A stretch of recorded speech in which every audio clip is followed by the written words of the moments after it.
নিয়মিত আয়োজন খবর প্রতিদিনের বিশেষ আয়োজনে আপনাদের স্বাগত জানাচ্ছি আমি বেলাল হোসাইন। আর এই বিশেষ আয়োজনটি আপনারা সরাসরি দেখতে পাচ্ছেন Bangladesh television, BTV world, Facebook আর ইউটিউবে। প্রিয় দর্শক, পালিত হলো মাননীয় প্রধানমন্ত্রী শেখ হাসিনার স্বদেশ প্রত্যাবর্তন দিবস। এই দিবসটি নিয়ে আজকে আমাদের বিশেষ আয়োজন করা হয়েছে। আর এই আয়োজনে আলোচক হিসেবে আমাদের সাথে স্টুডিওতে উপস্থিত রয়েছেন আওয়ামী লীগের সংসদ সদস্য এবং জাতীয় প্রেস ক্লাবের সভাপতি ফরিদা ইয়াসমিন। আপনাকে স্বাগত আমাদের আজকের আয়োজনে। প্রিয় দর্শক, এছাড়া অনলাইনে আমাদের সাথে যুক্ত রয়েছেন আরও দুজন সম্মানিত অতিথি। আমি তাদের সাথে আপনাদের পরিচয় করে দিচ্ছি। অনলাইনে আমাদের সাথে যুক্ত রয়েছেন রাজনৈতিক বিশ্লেষক ও ABnews24.com এর প্রধান সম্পাদক সুভাষ সিংহ রায়। আপনাকেও স্বাগত আমাদের আজকের আয়োজনে। আমাদের সাথে যুক্ত রয়েছেন ঢাকা বিশ্ববিদ্যালয়ের প্রো ভাইস চ্যান্সেলর অধ্যাপক ডক্টর মোহাম্মদ সামাদ। আপনাকেও স্বাগত আমাদের আজকের আয়োজনে। ধন্যবাদ বেলাল।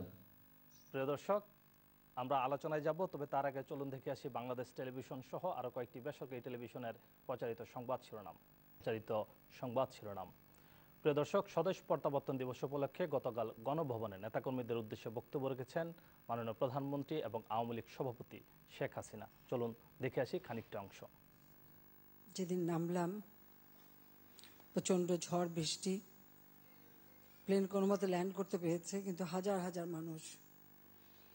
আমি কিন্তু প্লেন থেকে কোনো সিঁড়ি দিয়ে নামতে পারিনি, এত মানুষের চাপ ছিল। তখন ট্রাকটা নিয়ে যাওয়া হয় ওখানে, আর ট্রাকের উপরে একটা প্লেনের সাথে ট্রাকের উপরে একটা ময়ের মতো লাগাই দেওয়া হয়, সেটার উপর দিয়ে আমি কোনো মতে ধরে আমাকে নামানো হয়। আমার মেয়ের পুতুল আমার সাথে ছিল। তো সব থেকে বড় কথা হলো যে আমি যখন যাই, কামাল, জামাল, রাসেল, খুকি, রোজি সবাই এয়ারপোর্টে ছিল। আর আমি যখন ফিরে আসলাম, হাজার হাজার মানুষ। কিন্তু আমি পেলাম বনানীতে সারি সারি খবর। 32 নম্বরে আমরা মিলাদ করতে চাইলাম, আমাকে ঢুকতে দেয়নি জিয়া রহমান। উল্টো বলছিল যে বাড়ি দেবে, গাড়ি দেবে, সব দেবে। আমরা না, তার কাছ থেকে আমরা কিছু নেব না, খুনির কাছ থেকে আমি কিছু নিতে পারি না। আমি ফিরে এসেছি, আমি জানতাম না আমি কোথায় থাকবো, কি করব, কিভাবে চলবো, সেগুলি চিন্তা করিনি। শুধু আমার পাওয়ার কাপড় চোপড়, 2টা সুটকেস নিয়ে আর পুতুলকে নিয়ে আমি চলে এসেছি। তারপরে যাত্রা শুরু।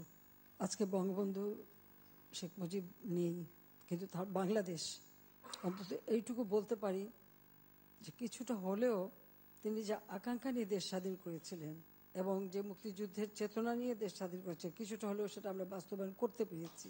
আমি আমার বাবা বঙ্গবন্ধু শেখ মুজিব, তার প্রতি শ্রদ্ধা জানিয়ে এটিও বলবো যে আমার সব শক্তি, সাহস আমি আমার মা বাবার কাছ থেকে পেয়েছি।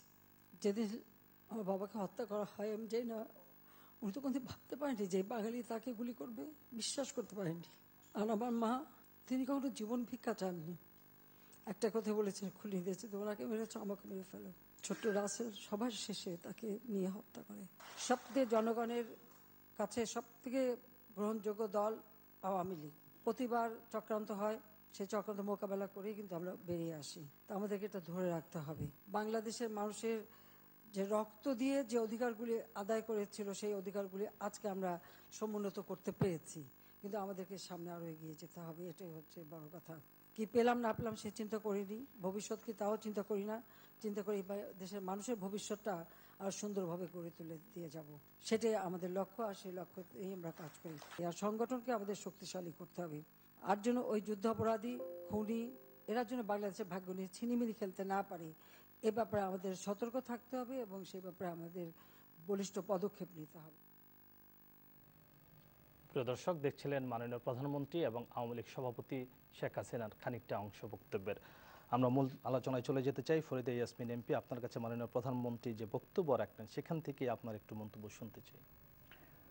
সেদিন ছিল 17 মে 1981। মাননীয় প্রধানমন্ত্রী যেটি বলেছেন যে ঝড় বৃষ্টি, প্লেন যে থামতে পারবে ঠিকমতো সে অবস্থাও ছিল না, সেটি উপেক্ষা করে মাননীয় প্রধানমন্ত্রী বলছেন হাজার হাজার, আমি বলবো যে হাজার হাজার, লাখ লাখ মানুষ সেদিন পুরো বিমানবন্দর থেকে 32 নম্বর পর্যন্ত মানুষ এক নজর শেখ হাসিনাকে দেখার জন্য, এবং যে মুহুর্মুহ স্লোগান উঠেছিল যে বঙ্গবন্ধু হত্যার বদলা নেব, এই ধরনের স্লোগানগুলো সেই সময় ছিল। কারণ বঙ্গবন্ধু কন্যাকে দেখে মানুষের মধ্যে যে বাঁধ ভাঙা জোয়ার এসেছিল, যে বঙ্গবন্ধু হত্যার পরে তারা সেভাবে নিজেকে প্রকাশ করতে পারেনি। সেদিন মনে হয়েছিল যেন যে সবাই তাদেরকে মনের যে যত ব্যথা বেদনা আশা আকাঙ্ক্ষা সব কিছু মনে একসঙ্গে উজাড় করে দিয়েছিল সেদিন। সেই দিন বঙ্গবন্ধু কন্যাকে তার নিজের বাড়িতে ৩২ নম্বরে ঢুকতে দেওয়া হয়নি। তিনি সেই ঝড় বৃষ্টির মধ্যে রাস্তার সামনে বঙ্গবন্ধু বাড়ির ৩২ নম্বর বাড়ির সামনে বসে তিনি আহাজারি করেছেন, মোনাজাত করেছেন, কেঁদেছেন। এবং তারপরে কিন্তু এই খুনি জিয়া, যেটি আজকে মাননীয় প্রধানমন্ত্রী বললেন, স্বৈর শাসক জিয়াউর রহমান তাকে কিন্তু বাড়িতে ঢুকতে দেননি। তিনি ওই বাড়ির সামনে বসে কিন্তু পরে মিলাদ পড়িয়েছেন, সেখানেই তিনি কান্নাকাটি করেছেন। মানে সেই মনে হয় যেন গাছের পাতাও সেদিন কেঁদেছিল এবং আনন্দে যে বঙ্গবন্ধু কন্যা ফিরে এসেছেন সেটিও ছিল একটি যে ভবিষ্যতে তাদের যে প্রত্যাশা, নিশ্চয়ই বঙ্গবন্ধু যে সোনার বাংলার স্বপ্ন দেখেছিলেন সেই স্বপ্ন পূরণ হবে। বঙ্গবন্ধু কন্যাকে দেখে মানুষের মধ্যে সে আশাও কিন্তু উদ্বেলিত হয়েছিল। কারণ ১৯৭৫ সালের সেদিন যদি বঙ্গবন্ধুর সঙ্গে যে ১৫ই আগস্টে যে নৃশংস হত্যাকাণ্ড ঘটেছিল, যদি সেই পরিবারে বঙ্গবন্ধু কন্যা শেখ হাসিনা, শেখ রেহানা থাকতেন, তারা আজকে জীবিত ফিরে আসতেন না। তো সেদিন তারা দেশে ছিলেন না বলেই তারা কিন্তু মানে তাদের প্রাণটি নিয়ে তারা বেঁচে গেছেন এবং দেশে ফিরে আসতে পেরেছেন। আজকে মাননীয় প্রধানমন্ত্রী যে কথাটি বললেন যে এত মানুষকে দেখেছি, এত মানুষ ছিল, অনেক চেনা মানুষও ছিল, কিন্তু কোথায় আমার বাবা মা, আমার ভাই, আমার ছোট্ট রাসেল, তাদের সে আপনজনকে তিনি আর ফিরে পাননি। আমি আবার আপনার কাছে আসবো, আমরা একটু অনলাইন অতিথির কাছে যেতে চাই। সুভাষ সিংহ রায়, আপনি নিশ্চয়ই আমাকে শুনতে পাচ্ছেন? হ্যাঁ বেলাল, শুনতে পাচ্ছি। সুভাষ সিংহ রায়, মাননীয় প্রধানমন্ত্রীর বক্তব্যটি আপনি শুনেছেন, পাশাপাশি আপনাকে একটি সম্পূরক প্রশ্ন করতে চাই। মাননীয় প্রধানমন্ত্রীর স্বদেশ প্রত্যাবর্তন দিবসকে ঘিরে আপনি একটি কলাম লিখেছেন, শেখ হাসিনা পরাজিত হলে ক্ষতিকার। আপনার কাছ থেকে এই কলামের একটু বিশ্লেষণ শুনতে চাই। আজ থেকে ৪৩ বছর আগে ১৯৮১ সালের ১৭ই মে দিনটি কেমন ছিল? আমার চেয়ে বেশি আরো ভালো বলতে পারবেন আজকে এই আলোচনায় যিনি যুক্ত হয়েছেন, ঢাকা বিশ্ববিদ্যালয়ের মাননীয় প্রো উপাচার্য অধ্যাপক ডক্টর মোহাম্মদ সামাদ। কেননা যাদের বয়স ৫০ বছর এখন, তাদের তখন বয়স কত ছিল? ৬ বছর, ৭ বছর। যাদের বয়স এখন ৫৫ বছর, তাদের বয়স এখন কত ছিল, তখন কত ছিল? এগুলো হিসেব করেই যে যদি আমরা বলি, ইতিহাসের পাতা থেকে যে পাঠগুলো নিয়েছি, সেইটা আমি একটু কথা উল্লেখ করতে চাই। ৮১ সালের ১৭ই মে যে কটি পত্রিকা বাংলাদেশে বেরিয়েছিল সেদিন, সেই পত্রিকাগুলো বাংলা ইংরেজি সবকটি পত্রিকায়, পুরনো পত্রিকা যেখানে আছে সেই পত্রিকাগুলো যদি দেখেন, যে প্রথম পাতায় অথবা শেষের পাতায় একটি শিরোনাম ছিল, শেখ হাসিনা আগমন প্রতিরোধ কমিটি আপাতত তাদের কর্মসূচি স্থগিত করেছে। তবে সেই আগমন প্রতিরোধ কমিটির সদস্য কারা ছিল? তারাই ছিল যারা পরবর্তীতে জিয়াউর রহমানের মন্ত্রী হয়েছিল, বেগম খালেদা জিয়ার সময় যারা স্পিকার হয়েছিল, তারা ছিল এই আগমন প্রতিরোধ কমিটিতে।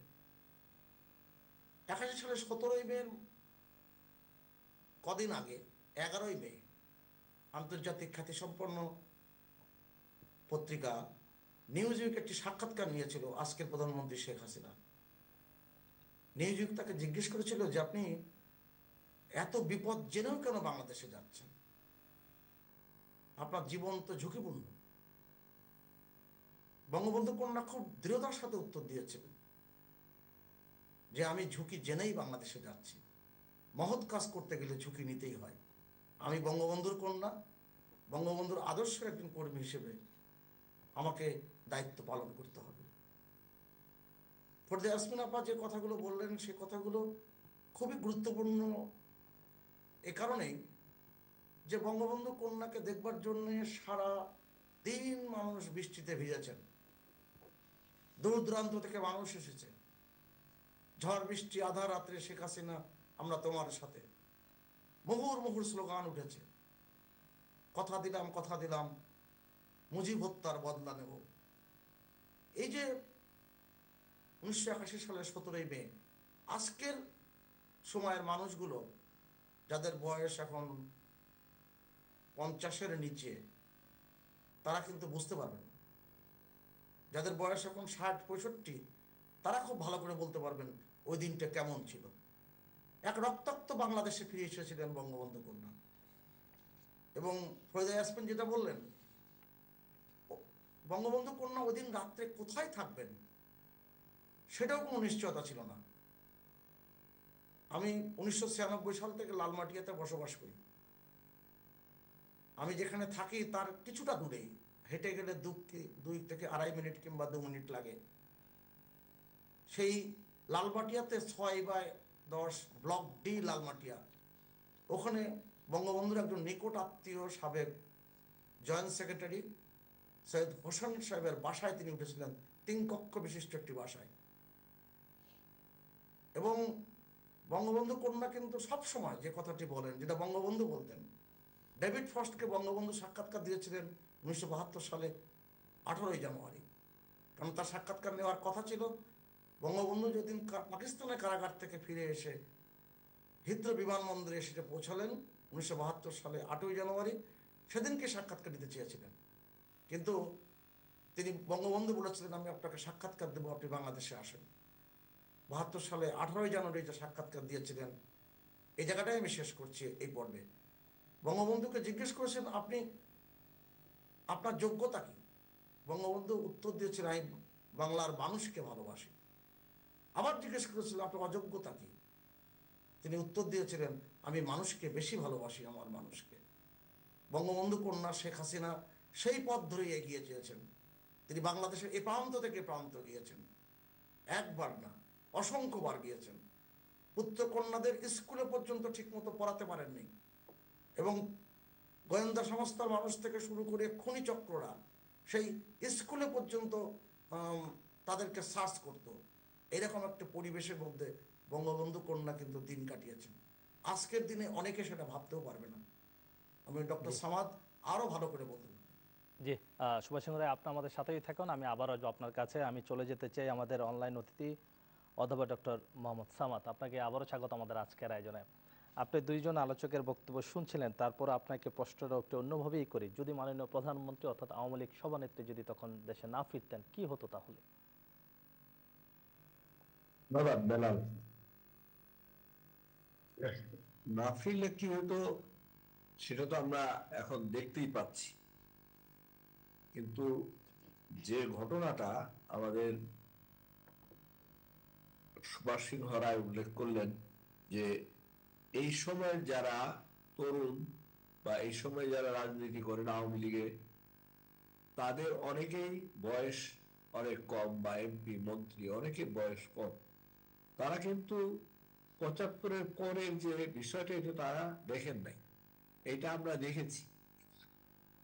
আমি তো 66 সাল থেকেই জেলের তালা ভাঙবো, শেখ মুজিবকে আনবো, এই স্লোগান দিয়ে আমরা স্কুল থেকে মিছিল করেছি, মনে আছে। তো আমরা এই প্রসঙ্গে বলি যে 81 সালের 14 থেকে 16 ফেব্রুয়ারি আসলে এই আওয়ামী লীগের সম্মেলন হয়। তার আগে 78 সালে হয় মার্চের 3 থেকে 5 তারিখ। এই দুটো সম্মেলনেই আমি ছিলাম ছাত্রলীগের কর্মী হিসেবে, তখন ঢাকা বিশ্ববিদ্যালয়ে ভর্তি হয়েছি। তো সেই সময় কিন্তু আওয়ামী লীগের মধ্যে এই 78-এই দ্বন্দ্ব, নেতৃত্বের দ্বন্দ্ব, উচ্চাবিলাস সামরিক বাহিনীর লোকরা, বা তখন এরশাদ তো তখন ক্ষমতায় চলে আসে নাই, তখন জিয়াউর রহমান, 81 সালে এরশাদ আসলো। এখন এই নেতাদের নানাভাবে লোভ, লালসা, ভয় ভীতি দেখিয়ে আওয়ামী লীগের মধ্যে একটা দ্বন্দ্ব কলহ তৈরি করে আসে। তো তখন জোহরা তাজউদ্দিন আহ্বায়কের দায়িত্ব পালন করেন। এখানে আমি একটা লেখা লিখেছিলাম এই 17 মে নিয়ে। সেই জায়গায় সেদিন যে মোহাম্মদ নাসির, যে তার মা ক্যাপ্টেন মনসুর আলীর স্ত্রী, তিনি বলেছিলেন ওই পতাকা উত্তোলন করতে গিয়ে, মনে আছে আমার, আমি লিখে পত্রিকায় দেখেও লিখেছি যে আওয়ামী লীগ বঙ্গবন্ধুর প্রতিষ্ঠান, এই প্রতিষ্ঠান বেঁচে থাকুক, সবার মধ্যে ঐক্য থাকুক, কোনো বিভেদ যেন না আসে। অত্যন্ত নিরীহ কণ্ঠে তিনি এই কথাটা বলেছিলেন। তারপর তো 81 সালের 14 থেকে 16 ফেব্রুয়ারি, তো তখন আওয়ামী লীগের অফিস ছিল, তা এই সময়টা 78-এর আগে নবপুরে, এখন এগুলো ভেঙে গেছে সব, নবপুর ইউনিয়ন আওয়ামী লীগের যেটা অফিস ছিল সেটার মধ্যে বট গাছ গজানো ছিল, এখানে চেয়ার টেবিল ছিল, অনেক সময় বৃষ্টি আসলে ছাতা ধরতে হইতো। আমি এখানে টেস্টলেস কার্বন কপি করতাম, সৈয়দ ভাই। এখন কথা হচ্ছে এই বঙ্গবন্ধু কন্যাকে আনার আগেই বঙ্গবন্ধু হত্যার বিচারের দাবিতে আমরা রাতে রাতে হলে 2-3 মিনিটের একটা মিছিল করতে পারতাম। মুজিব হত্যার পরিণাম বাংলা হবে ভিয়েতনাম, মুজিব হত্যার এক মুজিব লোকান্তরে লক্ষ মুজিব ঘরে ঘরে, এই করেই আবার হলের মধ্যে ঢুকে পড়তো। এইভাবে বঙ্গবন্ধু কন্যা এই যে ঐক্যের ফাটল এবং আওয়ামী লীগ ভেঙে যাচ্ছে, এই অবস্থায় কিন্তু বঙ্গবন্ধু কন্যাকে সভাপতি নির্বাচন করা হয় এবং আমরা রাতে 12টা পর্যন্ত আওয়ামী লীগ অফিসের নিচে, তখন চলে আসছে এখানে এই 23 বঙ্গবন্ধুর ভিডিওতে, আমরা নিচে পত্রিকা বিছিয়ে সব মানুষ শুয়ে আছি, ছাত্রলীগের কর্মী, যুবলীগের কর্মী, আওয়ামী লীগের নেতারা ঢাকার বাইরে থেকে এসেছেন। এর মধ্যে দিল্লিতে টেলিফোনে যোগাযোগ হচ্ছে, রাত 12টার পরে খবর এলো যে বঙ্গবন্ধু কন্যা এই সভানেত্রীর পদ গ্রহণ করতে রাজি হয়েছে। সে কি উল্লাস মানুষের, আমাদের জয় বাংলা জয় বঙ্গবন্ধু, শেখ হাসিনা এগিয়ে চলো আমরা আছি তোমার সাথে, এই শুরু হলো সভানেত্রী, আওয়ামী লীগের সভানেত্রী শেখ হাসিনা। এরপর তাকে ফিরিয়ে আনা, এবং এই ফিরিয়ে আনার ব্যাপারে কিন্তু আজকে একটা কাগজ দেখলাম, দুলাল আচার্য লিখেছে যে 28শে ফেব্রুয়ারি কিন্তু রাজের ভাই ডক্টর কামাল হোসেন এরা মানে মিটিং করে গিয়া, মালিক উকিল, সাজেদা চৌধুরী প্রয়াত, ওরা মিটিং করে দিল্লিতে এই আমাদের সভানেত্রীর সাথে যে কিভাবে কি করা যায় একটা প্ল্যান করে, পরে কিন্তু ডেটটা ঠিক হয় 17 মে। তো আমরা হল থেকে মিছিল নিয়ে কিন্তু বটতলায় যাই। আমাদের যে আজকে আওয়ামী লীগের সাধারণ সম্পাদক ওবায়দুল কাদের, আমাদের কাদের ভাই, এবং তখন বাহুল মজদুর সেক্রেটারি, আমি যখন জামালপুর জেলা ছাত্রলীগের ভারপ্রাপ্ত সভাপতি, 2 জনের সভাপতি যারা ছিলেন তার এলাকায় থাকতে পারতেন। যাই হোক, এরপরে আমরা গেলাম এয়ারপোর্টে বাসে করে, এবং সারা পথ মানুষ স্লোগানে মুখরিত, স্বাগতম, শুভেচ্ছা, শেখ হাসিনা, শেখ হাসিনা, এক কথা। আর যেটা আমাদের সুভাষ রায় বললেন। এরপরে এখানে যাওয়ার পরে বাস যে কই আছে আর আমরা যে কই, এর কোনো হিসাব নেই, লোকে লোকারণ্য। এই যে আমাদের এমপি, যে মাননীয় সংসদ সদস্য আমার বোন ফরিদা ইয়াসমিন যে কথাটা বললো, শত শত হাজার হাজার না, লক্ষ লক্ষ মানুষ, সেই মানুষ এয়ারপোর্ট, কুর্মিটোলা নাম ছিল তখন এয়ারপোর্টের, কুর্মিটোলা এয়ারপোর্ট থেকে এই মানিক এভিনিউ পর্যন্ত মানুষের ঢল। আর বৃষ্টি, ঝড়, এর মধ্যে যেটা একটু আগেই বঙ্গবন্ধু কন্যা বললেন, বৃষ্টি ঝড়, এবং তিনি মই দিয়ে নেমে এসেছেন। তো এই জায়গা আমরা তো আর দেখি নাই, আমরা বাইরে থেকে দেখলাম যে মানুষ নিরাপত্তা বেষ্টনীটা ভেঙে ফেললো, আওয়ামী লীগের নেতা কর্মীরা বা সাধারণ মানুষ ভেঙে ফেলে বঙ্গবন্ধু কন্যাকে প্লেনের কাছে চলে গেছে সবাই, আমরা দূর থেকে দেখছি। এর মধ্যে 3:30টা নাগাদ ট্রাকে করে কিন্তু বঙ্গবন্ধু কন্যাকে ট্রাকে সামনে দাঁড়া করানো, দাঁড়িয়ে উনি হাত তুলে আছেন, মানে কান্না কাতর অবস্থা, বিষণ্ণ। এবং সেই সময় ট্রাকে রাজের ভাই, তুফাইল ভাই, শেখ সেলিম ভাই আমাদের, উনি ছিলেন, ডক্টর কামাল হোসেন, একটা ছবি দেখায় সব জায়গায় দেখায় বা পত্রিকায় দেয়, ওনারা রাস্তায় নামিয়ে নিয়ে আসতেন। সেই যে ট্রাকটা যাত্রা শুরু করলো, এই ট্রাক আমরা কিন্তু হেঁটে এসছি ইয়েতে, এই মানিক এভিনিউতে আসলো। আর ওই জায়গায় যখন বঙ্গবন্ধু কন্যা ট্রাক নিয়ে যখন আসলেন এই মূল রাস্তায়, তখন একদিকে স্লোগান যে শেখ হাসিনা স্বাগতম, শুভেচ্ছা, শেখ হাসিনা গিয়ে চলো আমরা আছি তোমার পাশে, লক্ষ লক্ষ মানুষের একদিকে কান্নাকাটি মানে বঙ্গবন্ধু কন্যাকে তারা পেয়েছে কাছে, এবং সেই কান্না একজন আরেকজনকে জড়িয়ে ধরে। যেমন সভানেত্রী যখন হয় রাতের 12টার পরে, তখনও কিন্তু এই দল ভেঙে যাচ্ছে, সবাইকে মোনাজাত করছে, আল্লাহ তুমি বাঁচাও, আল্লাহ দলকে রক্ষা করো। সেটা ওই 80 সালে যেটা বললাম, আগে 81 সাল আন্দোলনের সময়।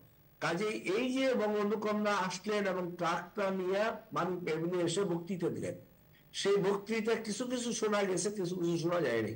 পরের দিন পত্রিকায় আমরা কিন্তু এই বক্তৃতাটা পড়লাম ভালোভাবে, যে তিনি বঙ্গবন্ধুর যে আদর্শ সেটা বাস্তবায়ন করতে চান এবং সরকারের কাছে নয়, তিনি বলেছেন সরকারের কাছে নয়, জনগণের কাছে আমি বিচার দিলাম যে বঙ্গবন্ধু হত্যা আমার পরিবারের সদস্যদের হত্যা, বা ভাই, বাবা, রাসেল বা আত্মীয় স্বজন যারা আছে, স্বামী, আপনজন, সব সংসার ছেড়ে আমি এসেছি, কিন্তু আমি বিচার দিলাম।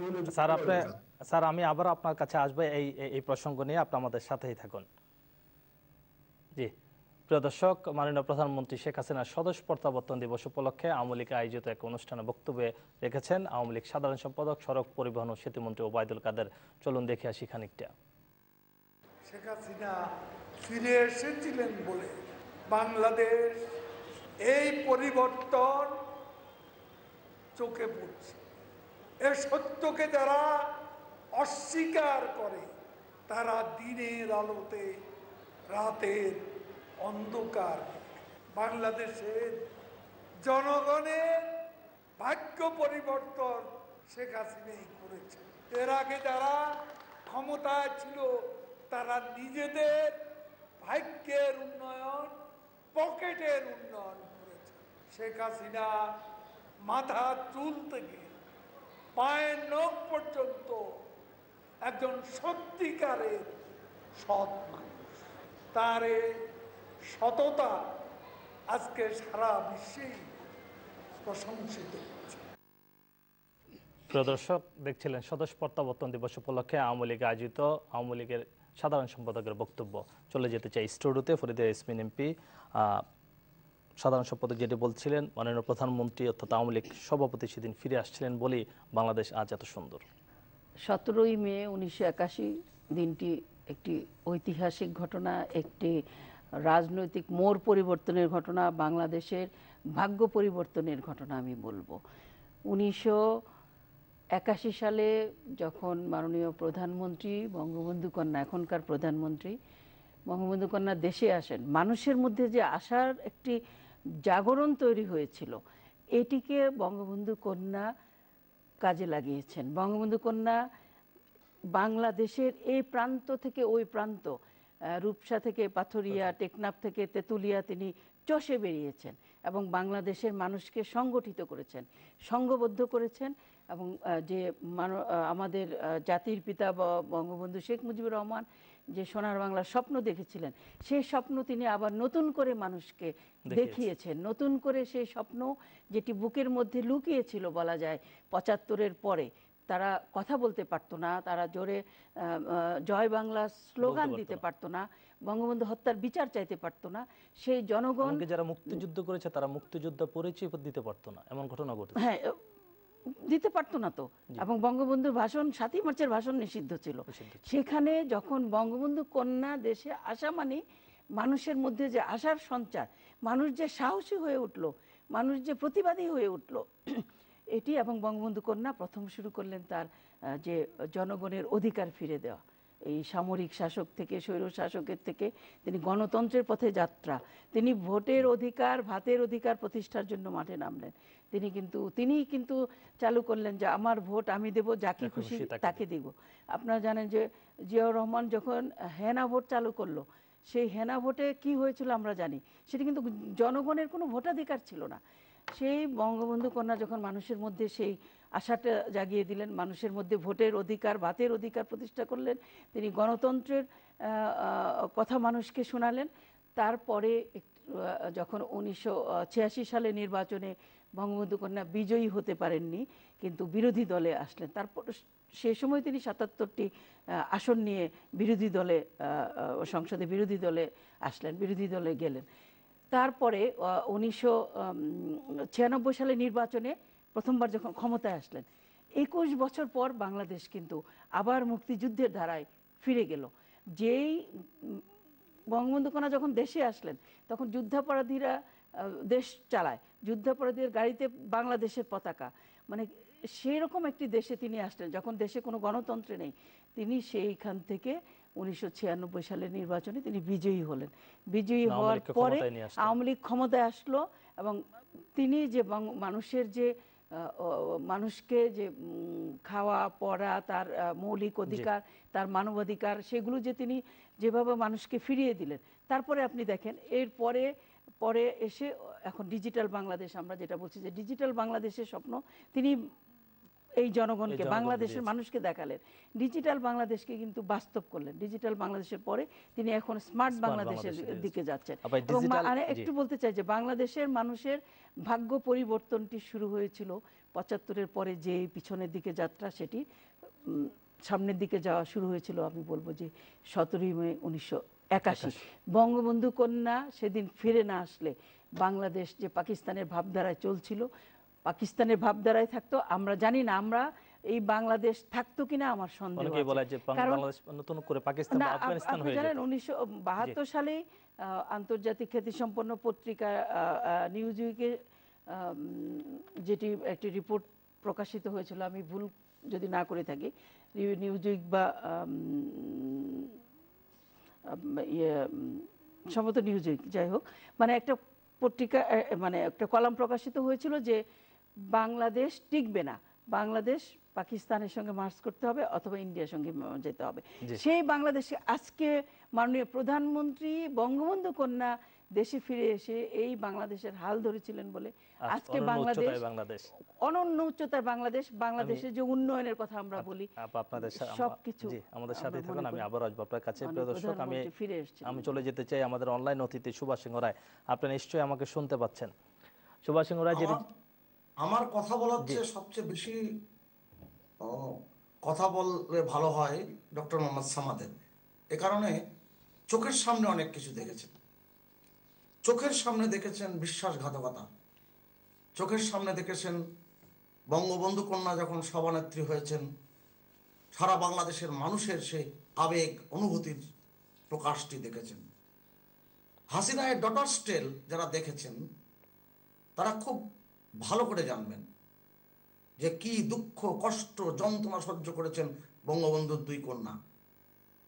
এবং আপনাদের যাদের সুযোগ হয়েছে দিল্লিতে, নয়াদিল্লির ডিফেন্স কলোনিতে যাওয়ার, সেই পান্ডারা রোডের যেই বাড়িটি, যেখানে শ্রীমতী ইন্দিরা গান্ধী বঙ্গবন্ধুর দুই কন্যাকে এবং ডক্টর ওয়াজেদকে, বঙ্গবন্ধুর জামাতাকে এবং এক পুত্র এবং কন্যাকে যারা যিনি থাকতে দিয়েছিলেন, এবং নানান ঘাত প্রতিঘাতের মধ্যেও তাকে মাথায় হাত দিয়ে রেখেছিলেন। এই পান্ডারা রোডের D11-16 পান্ডারা রোডের এই বাড়িতে সামনে আমি একাধিকবার গিয়েছি। সেই অনুভূতির জায়গা ব্যক্ত করা আমার পক্ষে খুবই অসম্ভব। আমি শুধু একটা কথা বলি যে বঙ্গবন্ধু কন্যা 1981 সালে 17ই মে ফিরে আসবার পরে সেটি ক্লান্তিহীনভাবে বাংলাদেশের এ প্রান্ত থেকে প্রান্ত গিয়েছে। কবি নির্মলেন্দু গুণ, কবি ডক্টর মোহাম্মদ সামাদের খুব একজন প্রিয় মানুষ, দুজনের মধ্যে সম্পর্ক অনেক উঁচু পর্যায়ে। কবি নির্মলেন্দু গুণ একটি কবিতা লিখেছিলেন যেটা পরবর্তীতে কাব্যগ্রন্থ হিসেবে প্রকাশিত হয়েছে, পথে পথে পাথর। সেই পথে পথে পাথর ছড়ানো, সেই কবিতার লাইনটি যদি আপনাদের সামনে বলি যে শেখ হাসিনা আপনার বেদনা আমি জানি, আপনি বঙ্গবন্ধু স্বপ্নের সিঁড়িতে পা দিয়েছেন মাত্র, পাড়ি দিতে হবে দুর্গমগিরি কান্তার মরুপথ, পথে পথে পাথর ছড়ানো। এবং এই যে অনুভূতি, এই কথাগুলো ব্যক্ত করা খুব কঠিন। এ কারণেই গত 43 বছর ধরে বাংলাদেশে কত কিছুই না ঘটে গিয়েছে, কিন্তু শেখ হাসিনা ছিলেন অবিচল। শেখ হাসিনা মানুষের উপরে ভরসা রেখেছেন, ওপরে সৃষ্টিকর্তার উপরে ভরসা রেখেছেন। 19 বার তার জীবনের উপরে হুমকি এসেছে, এবং 21শে আগস্ট 2004 সালের ঘটনা আর বলবার কিছু নাই। এবং এই স্মৃতিতে আজকের যে কথাগুলো, সেই কথাগুলো আরো বেশি ভালো বলতে পারবেন ডক্টর মোহাম্মদ সামাদ। আমি এই কারণে বলছি যে অনেকেরই জানা নাই, যেটা প্রথমে উল্লেখ করলাম বঙ্গবন্ধু কন্যা 17ই মে এসে কোন রাত্রে কোন বাসায় থাকবেন, থাকার জায়গা নাই, সেটা অনেকেই জানতেন না। জি, কল্পনা করা যায় তিনি কি করেছেন আমাদের জন্য, এই জাতির জন্য কি লড়াই করেছেন। আপনি দেখেন 2007 সালের 7ই মে তিনি 52 দিন লড়াই করে বাংলাদেশে প্রবেশ করেছেন। এটাও শেখ হাসিনার আরেকটি স্বদেশ প্রত্যাবর্তন। জি, সুভাষ চন্দ্র, এই যে তাকে যে আটকে দেওয়ার যে চক্রান্ত, এই চক্রান্ত এখনো চলছে। ওই যে শেখ হাসিনা আগমন প্রতিরোধ কমিটির যে যারা করেছিল, তাদের পরবর্তী প্রজন্মের যারা রয়েছে তারা কিন্তু এখনো সক্রিয়। জি, সুভাষ চন্দ্র, আপনি আমাদের সাথেই থাকুন। আমি অধ্যাপক ডক্টর মোহাম্মদ সামাদ আপনার কাছে যেতে চাই। সুভাষ দা যেটা বলছিলেন যে চক্রান্ত এখনো চলছে, আমি কিন্তু যেটা বলতে চাই সেটা হচ্ছে যে ডিজিটাল বাংলাদেশ, স্মার্ট বাংলাদেশ, এটা প্রতিদিন সবাই জানে এবং বলে। আবার আমাদের প্রেসিডেন্ট থেকে শুরু করে একদম লোকাল লেভেলে কর্মী পর্যন্ত। সুভাষ সিংহ রায় যে কথাটা বললেন সেটা গুরুত্বপূর্ণ, যে 17ই মে থেকে শুরু করে বঙ্গবন্ধু কন্যা 96 সালে যে ক্ষমতায় যান, ক্ষমতায় যাওয়া পর্যন্ত তার যে সংগ্রাম, সেই সংগ্রামটা, এবং এই দেশের পথে পথে রাস্তাঘাটে, এই যে আজকে তিনি বলেছেন ইয়েতে যে বাসন্তীকে দেখতে গিয়েছিলেন, যে বাসন্তীর গায়ে জাল জড়িয়ে একটা ছবি তুলে, যে 74 সালে দুর্ভিক্ষের সময় কাপড় নেই মানুষের, তাকে তিনি দেখতে গিয়েছিলেন। আজকে অর্থনীতি সমিতির যে সম্মেলন হলো দ্বিবার্ষিক, সেখানে তিনি বলেছেন যে আমার বাবার রক্তের বিনিময়ে বাসন্তীর অবস্থা কি পরিবর্তন হয়েছে কিনা সেটা আমি দেখতে এই কুড়িগ্রামে জল কাদা ভেঙে হেঁটে বাসন্তীর বাড়িতে গিয়েছি। এইটা আলোচ্য বিষয়। আলোচ্য বিষয় হলো যে কোটালি পাড়া নিজের যে এলাকা, সেখানে 76 কেজি বোমা দিয়ে তাকে মারার চেষ্টা করেছে, এটা আলোচ্য বিষয়। আলোচ্য বিষয় হচ্ছে 2004 সালে যে 21শে আগস্ট যে তার উপর গ্রেনেড হামলা হয়, এবং আওয়ামী লীগের নেতারা, হারিফ ভাই, এরা যে তাকে করে, এই আবু ভাই, তারা যে সেলিম ভাই, তারা যে তাকে তৈরি করে তাকে নিচে রেখে তার উপর সবাই মানে পড়ে যায় এবং তাকে রক্ষা করে, এইগুলো আলোচনার বিষয়। এই 17ই মে এগুলো আলোচনার বিষয়। এবং এর মধ্যে দিয়ে তিনি, যেটা আমাদের ফরিদা ইয়াসমিন বললেন, ভোট এবং ভাতের অধিকার, তার দুইটাই শব্দ ছিল, ভোট এবং ভাতের অধিকার, এবং বঙ্গবন্ধুর যে স্বপ্ন সেটা বাস্তবায়ন করা। এবং সেখানে তিনি বলেছিলেন, ওই দিন আমি বাংলার মানুষের পাশে থেকে মুক্তির সংগ্রামে অংশ নেওয়ার জন্য এসেছি, আমি আওয়ামী লীগের নেতা হবার জন্য আসিনি, আপনাদের বোন হিসেবে, মেয়ে হিসেবে, বঙ্গবন্ধুর আদর্শের আওয়ামী লীগের একজন কর্মী হিসেবে, এটা মনে রাখতে হবে, একজন কর্মী হিসেবে আমি আপনাদের পাশে থাকতে চাই। এবং সেই দিন 17ই মে সেই অবস্থাটা সারা দেশে তৈরি হয়েছিল। তার আগে আরেকটা বিষয় বলতে হয়, ঢাকা বিশ্ববিদ্যালয়ের দুটি হল, একটা জগন্নাথ হল আর একটা জয়লভ হল, এখানে আওয়ামী লীগের নেতা কর্মীরা কিন্তু এই দুটি হলে এবং অন্যান্য হলে কিন্তু তারা এসে জড়ো হয়।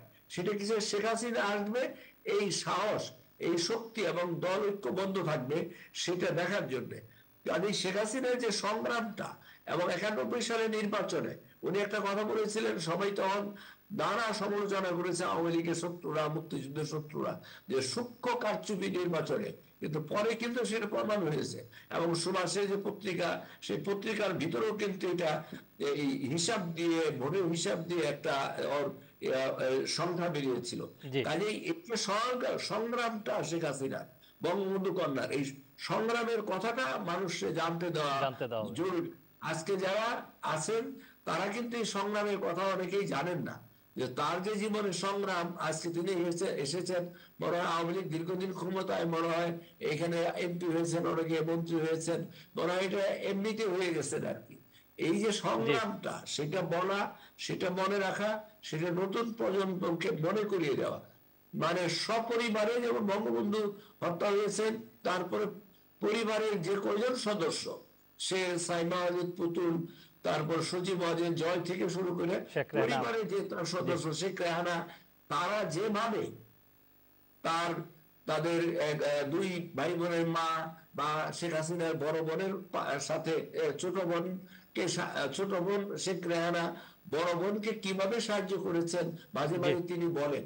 এটা কিন্তু খুব গুরুত্বপূর্ণ বিষয় যে এই যে সংগ্রামটা কিভাবে আজকে এখানে ডিজিটাল বাংলাদেশের কথা এই আসলো, সংগ্রামটাই সবাইকে জানতে হবে। জি, কথা আসলো, এগুলো আলোচনা করা জরুরি, এগুলো মানুষের জানা জরুরি। থাকার জায়গা নাই, মিলাদ করতে পারে না, জি। টুঙ্গি কবরস্থানে বঙ্গবন্ধু কবরে তাকে যেতে দেওয়া হয়নি প্রথমবার। সুতরাং এইগুলো জিনিস মানুষের জানা দরকার, জানানো দরকার রয়েছে। জি স্যার, আপনাকে অসংখ্য ধন্যবাদ, আপনি আমাদের সাথেই থাকুন। আমি সুভাষদা আবারও আপনার কাছে একটু খুব অল্প সময়ের জন্য যেতে চাই। আপনি প্রায় একটি কবি বলে থাকেন যে প্রয়াত কবি হাসান হাফিজুর রহমান বলেছিলেন, শেখ হাসিনা আপনিই তো বাংলাদেশ। আপনার মুখ থেকে একটু শুনতে চাই এই সম্পর্কে। এবং এটা তো আজকে প্রমাণিত হয়েছে। কবি হাসান হাফিজুর রহমান যে কথাটি বলেছিলেন, শেখ হাসিনা আপনিই তো বাংলাদেশ।